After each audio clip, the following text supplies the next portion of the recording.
اعوذ باللہ من الشیطان الرجیم بسم اللہ الرحمن الرحیم۔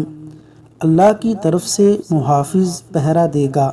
رسول اللہ صلی اللہ علیہ وسلم نے فرمایا کہ وہ دونوں ہتھیلیاں ساتھ ملا کر سورہ اخلاص، سورہ فلق اور سورہ ناس پڑھے، پھر ان میں پھونک مارے اور دونوں ہاتھوں کو اپنے جسم پر جہاں تک ممکن ہو پھیرے، سر، چہرے اور جسم کے سامنے والے حصے سے شروع کرے۔